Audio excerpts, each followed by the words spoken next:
Hey, this is Coach Goldie with part two of How Do We Love Ourselves Better? This is about relationships, and the truth is, before we go searching for love, we need to take some time to get to know ourselves a little bit better, and that goes for men and women. Ladies, I don't want you out here chasing love. I want you to relax and let love come to you. Men are hunters by nature, and that's how they are designed. But a hunter doesn't chase what's running around aimlessly or desperately. If his goal is to settle down, he is drawn to what stands in confidence, a woman that knows her value. So that's what we are talking about today. I want to make sure that you really understand what I am saying. As women, sometimes we meet a man or see a man that we're interested in, and naturally, we want him to know that we're interested. But here's what I want you to remember: carry yourself with confidence and subtlety. You never want to come off across as needy or desperate. Let your energy speak before your words do. Men, I want you to be sure that you understand this as well. As men, sometimes you meet a woman that you may be interested in. You may see her across the room. You may know someone that knows her. And of course, you want to be noticed. You want her to notice you. But here's the key: approach her with confidence, not pressure. Let your presence speak for you. A woman should feel your calm assurance, not your desperation. Remember, real strength is in quiet confidence. Now, I want you to take a moment and reflect back on your last relationship and how it all started. When you sit back today and think about it, were there red flags? Oftentimes there are, and we just miss them or we ignore them. But I want you to know that there are some good people out here wanting that special mate, wanting someone to spend time with and have fun with, and even settle down with. But you have to be very, very selective. I hear in today's world, it's rough out here in these dating streets. I've been off the market for myself for a while, and I wanted to come by and tell you what relationships are really like and to let you know that pretty much things kind of start from the beginning. People play a lot of games, and there is a reason that people play a lot of games. Some people play games because hurt people, and people are selfish. And I'm not saying that all people are selfish, but some people have been hurt so much that they just want to hurt the next person. Sometimes not intentionally, but their heart is so wounded that they try not to get too close to people, but yet they lead people on. But this message today is about fixing ourselves. Because when we work on ourselves, we get to know ourselves a little bit better, and we also attract what we want. We attract who we are when we fix ourselves. Before you go out there trying to get to know someone else or thinking about how you can fix someone, I want you to pause and get to know yourself first. Okay? Now, working on fixing you. I know this from experience. I had to face some negative things about myself, and it did not make me a perfect candidate for love, but it made me more familiar with the woman that I am today. And the things that I want out of life, and what I would not settle for, and what I wanted out of a relationship. I know some of you might be saying, I don't need no fixing. But here's the truth: we all have been through something, And we all need healing, growth, and understanding of ourselves.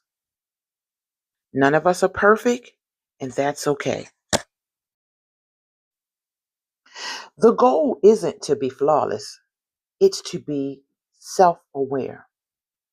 Because when you truly know who you are and you know yourself, your triggers, your patterns, your strengths, and your weaknesses, you stop repeating the same old cycles and choosing the same old mate in a different body. It is my motto that everything has a root. Nothing just happens by chance. Not our habits, not our fears, and definitely not the way we love. So let me ask you, where did you learn about love? Where did you learn what love is made of? Was it something that you saw growing up? Or was it from relationships around you, healthy or broken? Or is it through your own experiences, the ones that shaped how you give and receive love?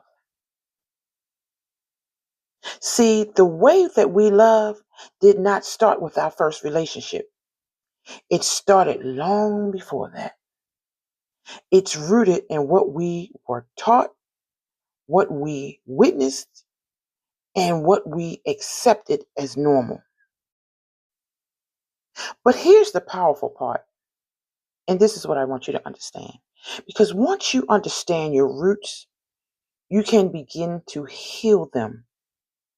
You can define what love looks like for you. I want you to use your imagination when it comes to anything that you want in life. You know what you want, but oftentimes we can't get what we want because of past pain and how we navigate through love. Because everything has a root. And when you heal the root, you can change the fruit. I want to give you an example so that you can understand. My examples of love were I grew up, my parents were divorced. My father was an alcoholic. He married another alcoholic, not my mother, but my stepmother. And he did treat her well, although they drank. He was good to her. I watched him be good to her. I didn't witness him with the relationship with my mom because I was so young when they divorced, but I know that it was not good. Um, so the way that I saw my father love, the way that I saw my uncles love, they cheated. Not my dad, but my uncles, they cheated. I saw a lot of unhealthy relationships. And what did I do when I grew up? I started choosing men that had some sort of addiction because I grew up with a father that had addiction. So if you understand where I'm coming from, or do you see the pattern that I'm trying to point out to you that we may have or that you may have in choosing a mate? When you take a moment to think back on how you met your last partner, how long did it last? Whether you met them through a friend at a social gathering or you grew up together, you met them online, you begin to see patterns that shape the kind of love that you attract. Sometimes the way we meet someone sets the tone for what we expect, what we ignore, or what we accept. Understanding the starting points help you to recognize if you were led by connection, curiosity, loneliness, or genuine compatibility. Not all personalities click, and that's okay. We must get to know ourselves better because there comes a moment in everyone's life when you finally realize that waiting for the world to understand you, waiting for people to support you, waiting for the right timing was never the way forward. Because the truth is, Life begins the day you stop chasing everything outside of you and start working on the inside of you. Okay? When we improve what we know about ourselves, our relationships with other people are far more better. Some of us are out here looking for validation from the noise of other people. So if you've been lost, you've been drained, you've been wondering why it feels stuck, I want you to rebuild your focus. I want you to focus on you. Because when you focus on yourself, everything changes. Everything changes. And it's not selfish. You've been taught to give your whole life, give your time, give your energy, give your attention, often to people who wouldn't do the same for you. And somewhere along the way, you forgot the one person who needed it the most. Here's the hard truth. You can't pour from an empty cup. You can't lift others if you're falling apart inside. So the next relationship you're in, I want you to be more aware of yourself, and I want you to be successful. And I want you to stop chasing love. Stop chasing people. Okay? You have to take the time, take your time to get to know you. I mean, really, really get to know who you are. And I want you to become confident that you are a beautiful person. You have so much to give, but I want you to give it to the right person, not the wrong person. I want you to let go of the old you. Letting go doesn't mean hate. It means that you want better out of life. That's what letting go means. Letting go of the old you. Start setting boundaries. Letting go doesn't mean hate. It means health. It means no longer negotiating your worth. It means not apologizing for your standards. The people who belong in your life will respect you, respect your boundaries. You are not obligated to keep shrinking to fit into spaces that no longer serve you, to fit into somebody's life because you want love. So you kind of shrink yourself to be what they want you to be or to be like them. Now, getting to know yourself, becoming self aware, and how you behave in relationships, especially in the beginning, it matters.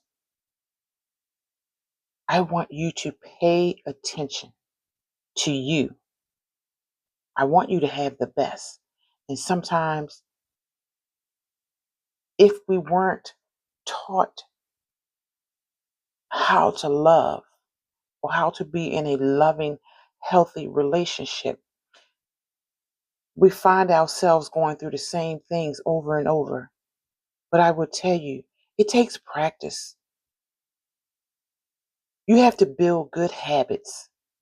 We have to prep for love. And you might want to get my book, Prepping for Love or Prep for Love. Okay? You talk to yourself more than anyone else on this planet. So the way you speak internally shapes the quality of your entire life. What's your inner dialogue like? Is it full of doubt or direction? Is it critical or compassionate? Is it reactive or intentional? Your relationship with yourself sets the tone for every other relationship you have. If you don't respect yourself, you'll tolerate disrespect. If you don't love yourself, you'll chase love that hurts. If you don't trust yourself, you'll seek approval that never satisfies. Start treating yourself the way you wish others would. Remember, you can't change your life until you stop trying to control everything except yourself. Before you can change your life, you have to understand yourself. And that's the part most people skip. Self awareness isn't glamorous, it's uncomfortable. It means facing your patterns, your habits, and your excuses. It means admitting that sometimes you are the one holding yourself back. But awareness is power because you can't improve what you won't identify. Ask yourself, where am I leaking energy? Who am I constantly trying to impress? What do I keep doing? Your life is a reflection of your habits. Your habits are a reflection of your mindset. And your mindset is the reflection of what you believe you deserve. So, what do you truly believe you deserve? If your answer is peace, you must stop feeding yourself chaos. If your answer is success, you must stop settling for mediocrity. If your answer is happiness, you must stop chasing things that hurt you. The most painful realization comes when you see how much that you have contributed to your own suffering. I hope you got some value out of this, and if so, go reclaim your power.